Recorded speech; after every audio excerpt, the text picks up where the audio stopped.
So may you live in interesting times. That's a saying that I used to say was, like most other people, an old Chinese curse, but it turns out that there is no record of any such thing. It's a recent invention, and that's okay, though. It still works as a curse because we definitely live in interesting times. Anytime in history that anything interesting happened, people were generally suffering more than they do in boring times. So, yeah, it works as a curse. But what prompted this today was just that I was out walking, as I usually do, but I was about a half hour later than normal. And the bad thing about that is coming across groups of school children and their parents waiting for buses. And why, that's just annoying. It's not bad. But I happened to notice that almost everyone that was waiting for buses outside of our apartment complex is not from here. Quickly, let me look at the chat. Let me take the thumbnail off the screen here and show the chat. So far, we got Chow and Kelrick. Good to see you guys. I don't know if it got the intro and everything because the timing of this stuff is kind of wonky with OBS. I never know when it's really going to go. Good to see Barefoot Billy also. But what I was saying, and let me put the thumbnail back up here just for a little bit, is we definitely live in interesting times, and that's not necessarily a good thing. Unless you're a Christian, it just means that our departure is nearer. Hey, Christian, good to see you. But like I was saying, I was out for my walk. Pete Atchin, good to see you. And later than normal and saw all the kids and their parents waiting for school buses. And you feel like a foreigner in your own country because none of them were born here, as far as I could tell. None of them spoke English. And so it got me thinking about the old saying about may you live in interesting times. And you can see on the screen, I have this article that I don't know this person. I don't know what this website's about, but it seems to match everything else I've seen on this. And the Cloward-Piven strategy, it says, was named after sociologists Richard Cloward and Francis Fox Piven as a notable theoretical framework within the realm of social activism, political strategy during the 60s.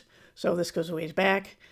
And they are supposedly about ending poverty, but that's not really the goal. And I'll show you some more quotes. It says they were activists concerned with pervasive issue of poverty in the U.S., and they argued that welfare programs were inadequate to address the needs of the poor. Well, that's not the problem, really, but we'll go on. Their strategy proposed a radical approach by dramatically increasing the number of individuals applying for welfare benefits. The system would be strained to the point of crisis. This, they believe, would lead to a profound change, compelling the federal government to implement a guaranteed annual income and other substantial anti-poverty measures, said every communist dictator ever.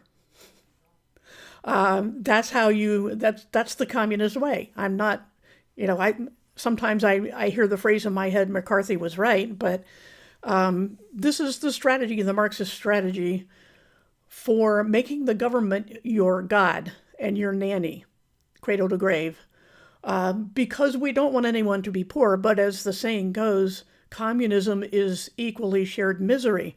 That's how it has always worked out. Good to see also Lee. I can barely read the text on my screen here, but anyway, I'll do my best. So this is what's playing out right now. These things have roots going back generations.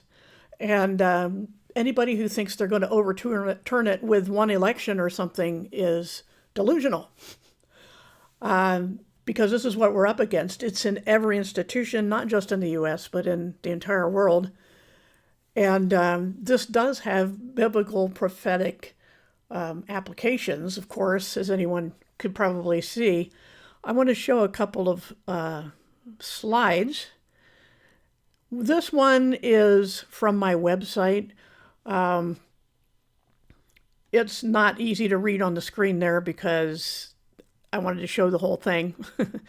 But this is from my website. It's on Carol Quigley.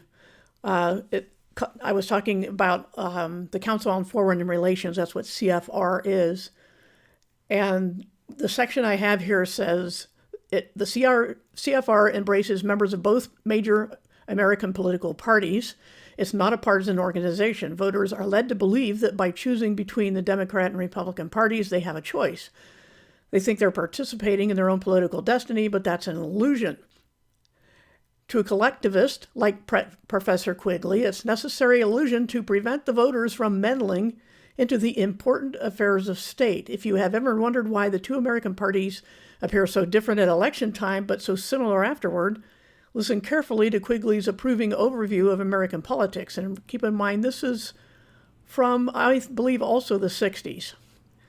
The quote is, "The national parties and their presidential candidates, with the Eastern establishment assiduously fostering the process behind the scenes, moved closer together and nearly met in the center with almost identical candidates and platforms, although the process was concealed as much as possible by the revival of obsolescent or meaningless war cries and slogans, often going back to the Civil War.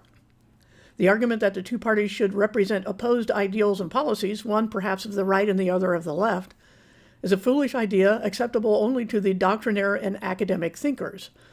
Instead, the two parties would be almost identical, so that the American people can throw the rascals out at any election without leading to any profound or extreme shifts in policy. Either party in office becomes in time corrupt, tired, unenterprising, and vigorless. Then it should be possible to replace it every 4 years if necessary by the other party, which will be none of these things but will still pursue, with new vigor, approximately the same basic policies." End quote. That's from his book Tragedy and Hope, A History of the World in Our Time, and is published in 1966. And then I have a quote from Woodrow Wilson, a past American president. "Since I entered politics, I have chiefly had men's views confided to me privately. Some of the biggest men in the U.S. in the field of commerce and manufacturing are afraid of somebody, are afraid of something. They know that there is a power somewhere so organized, so subtle, so watchful, so interlocked, so complete, so pervasive, that they had better not speak above their breath when they speak in condemnation of it." So that is what we're dealing with. Again, there's a lot of this going back to the 60s. But it goes back even farther. I think to the 50s. Let me see if I can get my next slide to come up. This one is from Bertrand Russell in 1953, so before I was born. The impact of science on society. And the quote is, "Gradually, by selective breeding, the congenital differences between rulers and ruled will increase until they become almost different species. A revolt of the plebs would become as unthinkable as an organized insurrection of sheep against the practice of eating mutton. Diet, injections, and injunctions, or mandates we'd say today, will combine from a very early age to produce the sort of character and the sort of beliefs that the authorities consider desirable, and any serious criticism of the powers that be will become psychologically impossible." End quote. This is what's been going on, like I said, for generations. Longer than that, if you go all the way back to Babylon. But in more recent times, this is what's been picking up speed. And everything that we've seen happen in the last, say, 25 years. Think of what happened in 2001 about this time of year. Everything has been the result of these policies, these philosophies that I've just read out to you. So we had that quote from Carol Quigley. We have this one from Bertrand Russell. We have the other one, the article that I had on screen about the Cloward-Piven strategy, couched in concern for the poor when it's no such thing. It's all about big government ruling your life. And so we shouldn't be surprised, although dismayed, at the high treason being committed by all the world's leaders against the people. And but the important thing, of course, for Christians is not to be too dismayed by it, because we know how the book ends. And so it's important now more than ever for Christians who have been brought up in a world where it was fairly safe to be Christian, at least in the West, to become more like the rest of the world where Christians are hunted or taxed to death or marginalized or otherwise, not even just Christians, but people with Christian values who believe in freedom of speech. These are all things that stem from belief in God of the Bible. And this is what's being overtly attacked these days in every possible way. Everything is infiltrated down to the local level of the governments, the churches. Everything is compromised, to use a kind word. It's rotten to the core, actually. And so as we in the U.S. approach another selection, do what you feel led to do, but at the same time understand reality, the times we live in, the interesting times that are all about this, the maturing of the crop, so to speak, as Jesus put it in one of his parables of the farmer who planted seed.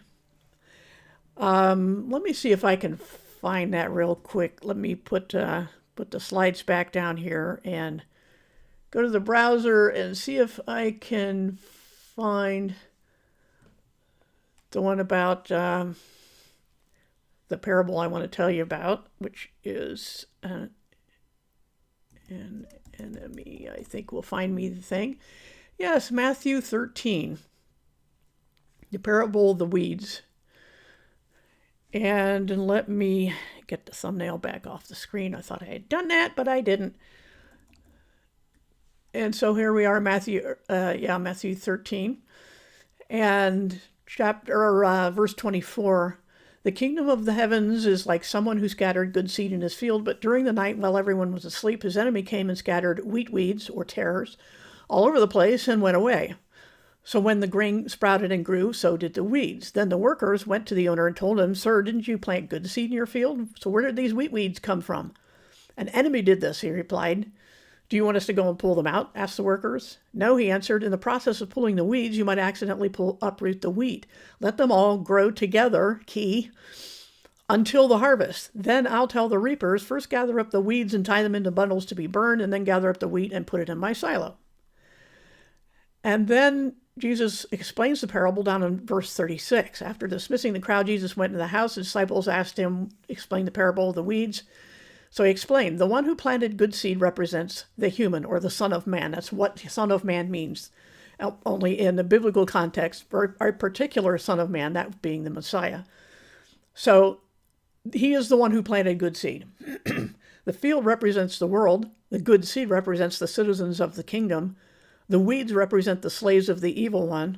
And the enemy who planted the weeds is the devil. The harvest represents the end of the age, and the reapers represent the angels.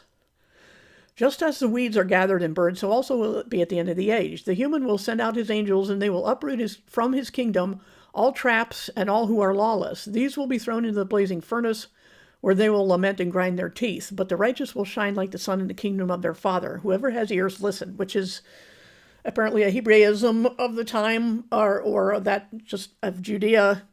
Pay attention, listen up. Do you hear what I'm saying? We'll find that a lot in Revelation, the first chapters 2 and 3 especially, to the churches. But a lot of people, just as a side note, try to apply this to the rapture, but it isn't about that at all. This gathering is at the end of the judgments when the angels gather up everybody. It's not the rapture at all. That's different details. So anyway, what we see here is the general principle that God lets good and evil grow together. It can also refer to as the primary meaning here. The primary meaning is the world. It's not and citizens of the kingdom. It's not necessarily the church, because the church didn't exist here, and Jesus isn't talking about anything in the future except for the end result. But it's talking about the good and evil that have to grow together in the meantime. And the reason seems to be that if you pull up the evil too soon, it will damage the good. It isn't explained to us what exactly that means and why, but we're being told at least that it's a thing, that it's God's intention. And the thing about wheat weeds or tares is that they look exactly like wheat until they mature, at which time they have very different heads on the wheat than actual wheat does.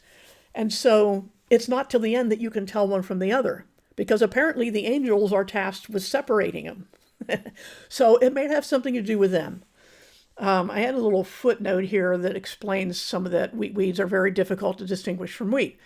But like I said, it's not until they mature that you can tell the difference. And that's when the separation has to happen at the end of the age. So what we're seeing now is the heads forming, where we can clearly see good and evil differences because evil has come out of the closet and is parading down Main Street. That's why the world is so bad. We're being invaded on purpose by the people I quoted earlier and their minions and the people who fund these things, the very super rich in the deep state. And they will be getting worse and worse as we're seeing every day. It's another shocking atrocity. And of course, things are heating up in the Middle East as always, as it's always been a seething cauldron over there, but it's stepping up very definitely and very fast. Yes, and thanks for that verse, Chow, from Romans 14.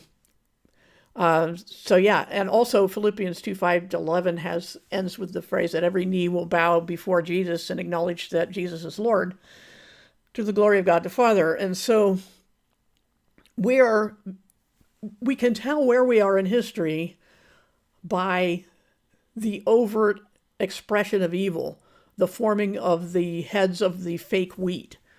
And by fake wheat, we're also saying that those who appear to be good are showing their true colors if they're not really good. So we're seeing this now. We're seeing all sorts of, not just institutions, but individuals in both high and low places are just coming out of the woodwork with overt evil that was unimaginable even a generation ago. So, yeah, thanks for that listening there, Christian. So the thing is that we need to know the time we live in, the interesting time, and just look around. Like I said, when I went out for my walk this morning, which is why I wanted to do this, is because we are foreigners in our own countries now, and that's by design. And the reason nothing changes is because voting is compromised, has been for a long time. I remember at least 10 years ago when I was in a message board, I found an article that I posted there that nobody cared about, where it said that the Republican Party had agreed not to call out vote cheating by the Democrats. And apparently this is still a thing, that you're not allowed to do that. And people get in loads of trouble for calling it out anymore, but it's gotten so bad you can hardly help it. But what does this have to do with Christianity or anything? Mainly, it's just that Jesus chided the people of his first coming that they didn't know when to expect him. They should have seen his day coming, but they didn't. And here we are again with people saying, where is this coming he promised? Which I think is 2 Peter, but let me do my search here. Where is it? He promised. Yeah, I think it looks like I've looked this up before.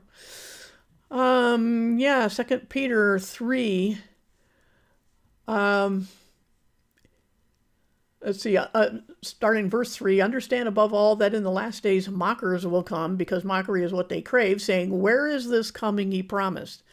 From the time our ancestors died until now, everything goes on as it has from the beginning of creation. And this is something even Christians will say about date setters, and I've never agreed with date setters. Of course, I'm a pre-tribber, which I left another channel over just yesterday, not because they're against pre-trib, but because of the behavior. I'm going to take a little bit of a side trip here. My last live stream, and I made a community post about this, I had recommended some channels, but now I can't recommend any of them. The last one had a debate on pre-trib versus, I think it was pre-wrath. I forget what the exact other position was. And the anti-pre-tribber started off his presentation by basically saying that, or at least heavily implying, and then he reiterated this at the end of his closing remarks, that pre-tribbers are probably not saved and are deluded by Satan. When a debate moderator can tolerate that kind of behavior, then that's not a good moderator at all. And as a Christian, I would think they'd be ashamed of allowing that sort of thing, because everybody seems to also acknowledge there that salvation is by faith. And so how can you hold that idea in one hand and in the other hand be perfectly fine with a debate between Christians where one of them accuses the other of not even being a Christian? This is awful. This is horrible. They've forgotten the passages or ripped them out of their Bibles that talk about Christian behavior. And questioning someone's salvation over their eschatology is just beyond any red line you could cross. And so I don't associate with that channel anymore. The behavior is what turns me away. Bad teachings are bad enough. You can stay and argue about them and try to convince people that a teaching is bad, but they'll turn around and tell you you're the bad person who needs to be educated. And they're really just trying to help you when they mock you and question your salvation and call you stupid or uneducated. And so, this is what I'm talking about with infiltration. Whether they realize it or not, they have fallen prey or decided to adopt behaviors and teachings which are unbiblical. And I can't be supporting that. So anyway, back to the text here. And the fact that what triggered me to go on that rabbit trail was that people say, where's this coming? They don't believe he's coming back. And it goes on in verse 5 to say, for they are deliberately ignorant of this, that the ancient heavens and earth were made out of water and held together in water by the word of God. The world at that time was destroyed by the flood. But the current heavens and earth have been reserved by that same word to be burned, being kept for the day of judgment and the destruction of irreverent people. Now, as another kind of a sidetrack to what the theme of this video is, but not a sidetrack in the context here, the 1,000 years as a day is not being given here, starting in verse 8, as a formula for prophecy. It's not in the context at all. It's just another figure of speech saying what's short or long to us is not what's short or long to God. And the reason is given in verse 9. The master is not late with his promise, as some consider lateness, but is being patient with you. He doesn't want anyone to die, but to make room for all to turn to God or repent. That's what repenting, to change your mind about God. Yet the day of the master or day of the Lord will come as a thief. That whole day, we're not talking about the rapture here, the heavens will disappear with a roar and the elements will be dissolved by burning, so that everything done in the earth will be discovered. And then he says, and this is where we get back into behavior, seeing that everything will disintegrate in this way, what kind of people should you be? Your behavior should be devout, anticipating and hurrying along the arrival of the day of God, when the heavens will be burned up and the elements consumed by fire. We hope for a new heavens and earth where righteousness lives. So hope for these things. Make every effort to be found in peace, spotless and blameless. I've heard Christians say, this is political correctness, asking people to behave. Okay, that won't go well for you at the judgment, but what do I possibly know with my 50 plus years of study? They just are thrown out. It doesn't matter. Anyway, and this, I love to read the rest of this because this is the understatement of the year. Consider the patient salvation of our Master, as our dear brother Paul writes to you in the wisdom he has given. He writes about all these things, talking about him in his letters, but some of it's hard to understand. Understatement, which the ignorant and unstable twist, as they do with the other scriptures, to their own destruction. So people like to diss Paul. They like to say, because Peter defends him, that 2 Peter must not be written by Peter. That's their criterion for inclusion in the gospel, in the biblical canon, is whether or not they support Paul. That's an ad hoc fallacy, but anyway, the point is, we live in interesting times. We shouldn't be surprised this was prophesied, but because it's happening so bad and so fast, along with everything taken together, this is how we know how late it is. I'm going to see if I can find real quick where Jesus said about the, let's see, the signs. That's going to get me a lot of things, but let me see if I can find the one I want.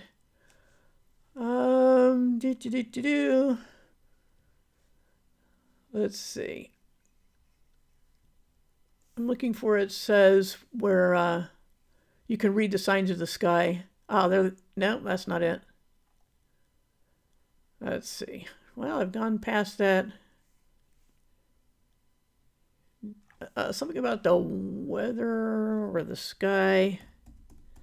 You don't happen to know that, do you, in the chat? Ah, there it is. Matthew 16. Let's see. Jesus said, if the sky is red in the evening, you say the weather would be nice the next day. If it's red in the morning, you say the weather would be foul. But why can't you interpret the signs of the times? And then the other one I was looking for was the day of your visitation. But I don't know. Let me see if we find that in a different version because sometimes I use different words. Hi, AJM. Good to see you. I haven't seen you in a while. And Dom. And anybody else I missed? All right. We'll go wider search here. The day of your visitation.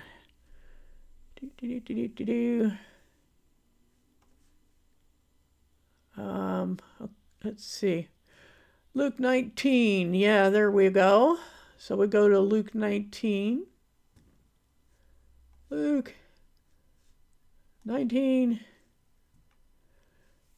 And let's see, which verse was that? I didn't write down the verse. All right. ADAY. Let's see if I can find it with that. Come on, why can't I see it? Sorry about that. This wasn't a very well pre-planned presentation. But I'll see if I can find that real quick.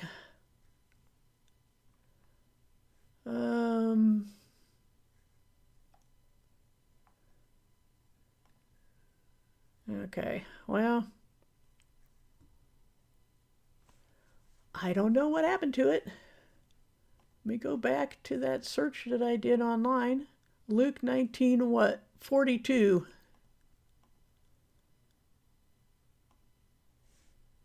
That doesn't seem to be what I was looking for. All right, well, anyway. He chastised people for not knowing when to expect him.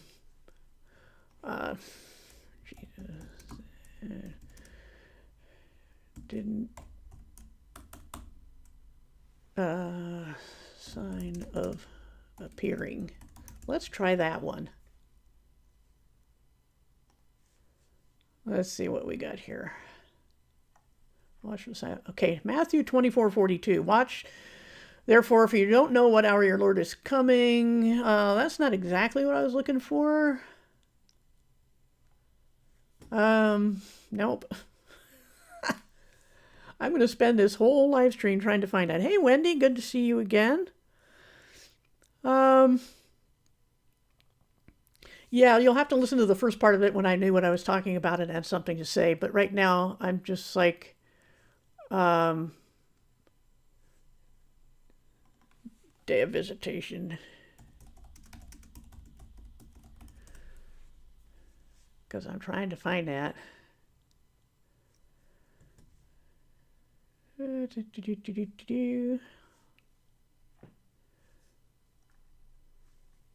Let's see. It's got to be here somewhere. Oh well. I'm not going to keep you here all day while I try to look for that. I know what I've got in my head, but I can't find it. Anyway, I don't think I missed anybody in the chat, but basically just to recap, we're supposed to know what days we're living in, and we're there. the wheat and the tares are very obviously different, and the things all going on in the world, the battle in the United States, especially, which has been the last commonly Christian group of people, although that's been shrinking rapidly because of all the other things we talked about. Okay, that might be it, Chow. Luke 19:44. Yeah, I think that's probably it. So thanks for that. But yeah, we're supposed to be aware of these things. Jesus told us to watch many times. When he was asked about the end times, he says, watch, don't be deceived, don't be caught beating your fellow servants, as what happened in that debate I mentioned, where people are calling each other lost and satanic over their views on prophecy. And these are educated Christians, well versed on a lot of things, and they were completely blind to such an egregious violation of everything it means to be a Christian. Yeah, it's patently, you cannot deny how late the hour is. And so I've got a whole bunch of videos on prophecy and the rapture. I've got articles on the same in my website. And as I said, look in my community posts for change of opinion on the 3 websites or the 3 channels I mentioned last time. And the house hunting continues. There's another one the first one we went to look at turned out to be absolutely unhealthy to live in. It looked good on paper. They really took some quality photos that distorted things, but it was a death trap. You couldn't even breathe the air. It was so bad. It had been flooded, you could tell. But there's another one that we really have our eyes on that looks in way better condition. We're going to see it Saturday. But there will undoubtedly be competition. But all we can do is say, okay, God, we really like this one. We'd love to have it. But it's up to you whether we get it, because if it's not to be, it's not to be. But anyway, my shoulder is slowly improving. I can oftentimes lift it above my arm above my head without excruciating pain. So it is improving. There's still a lot of popping and cracking going on, but it'll get there. I keep doing my exercises to try to loosen things up. But yeah, community page in YouTube. If you go to my channel, I'm sure you'll have the link in a minute. Why should I go get it? But yeah, I just post things there once in a while, little things I come across that aren't worth doing a video over. But yeah, we are neck deep in deception. Kelrick, I hope I'm saying your name right. Thanks for the link, Chow. I knew you'd have it faster than I could get it.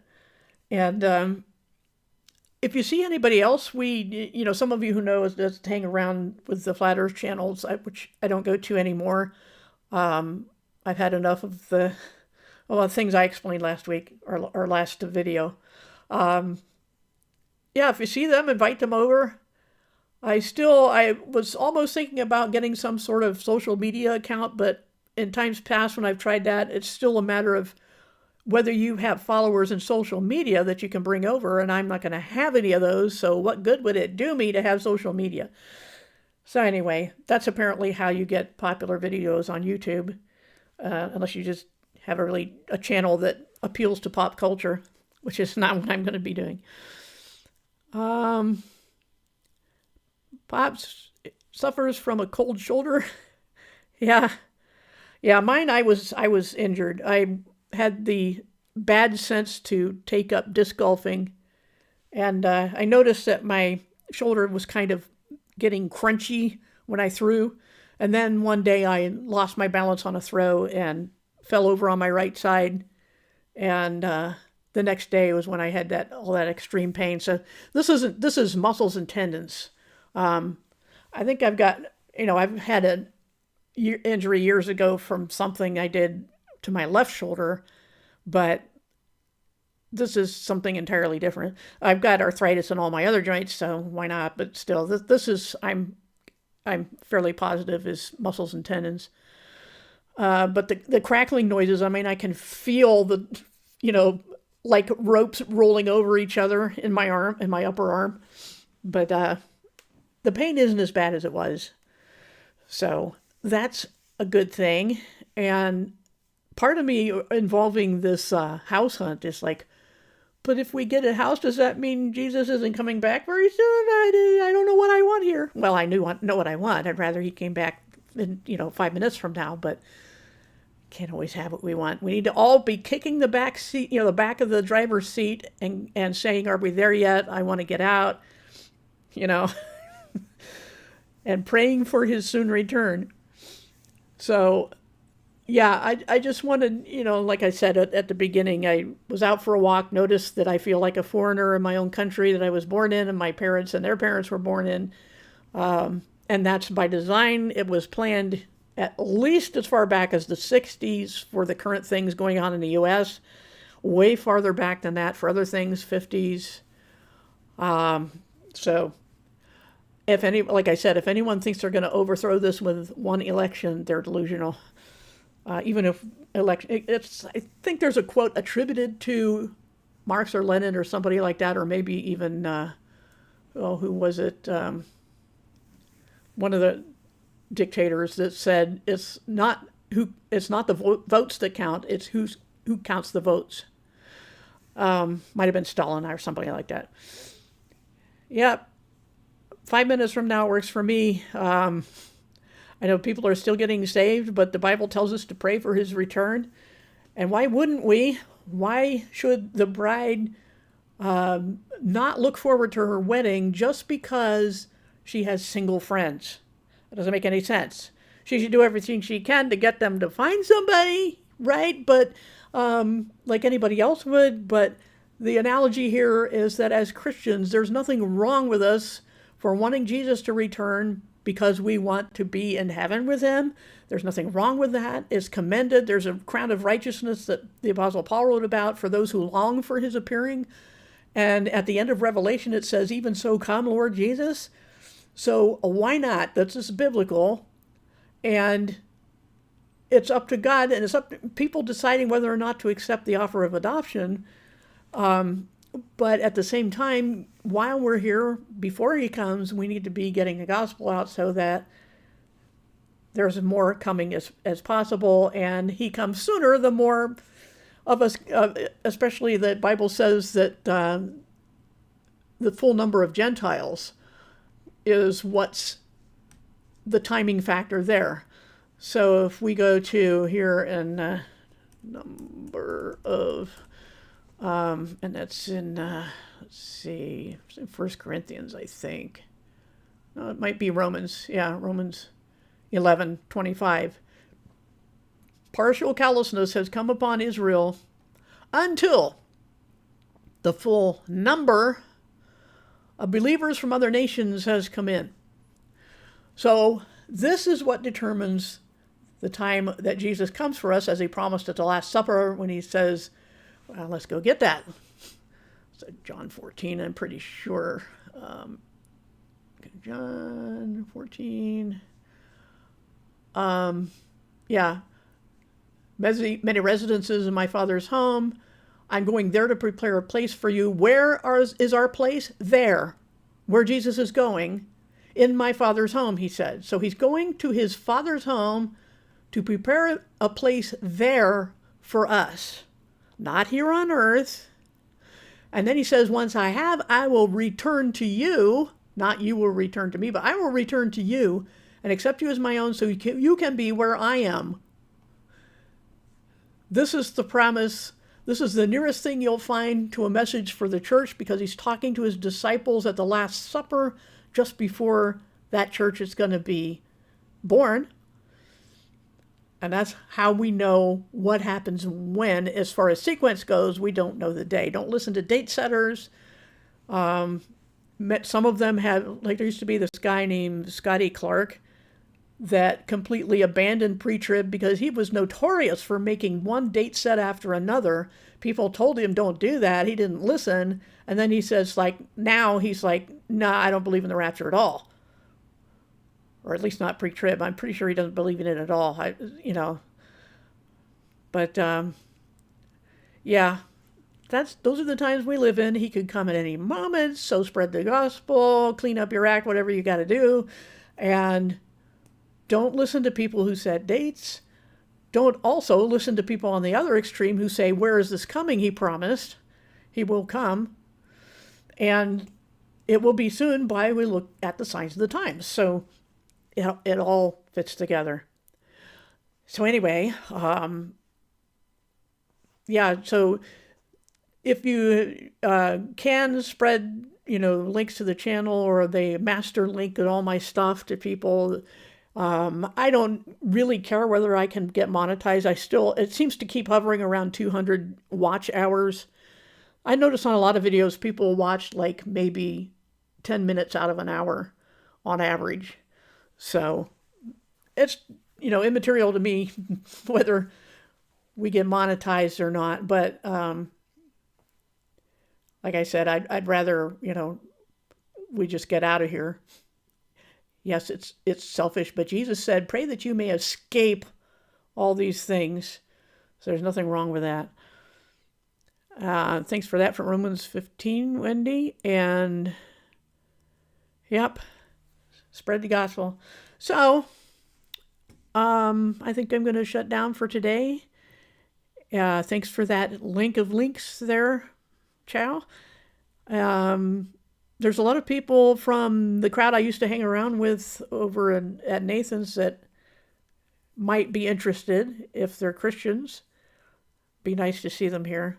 So, and community page or under a video, if there's something else that's really of concern that I haven't looked into, which is, like people like Chow and Droid are better at finding what videos I've done when on what topic than I am.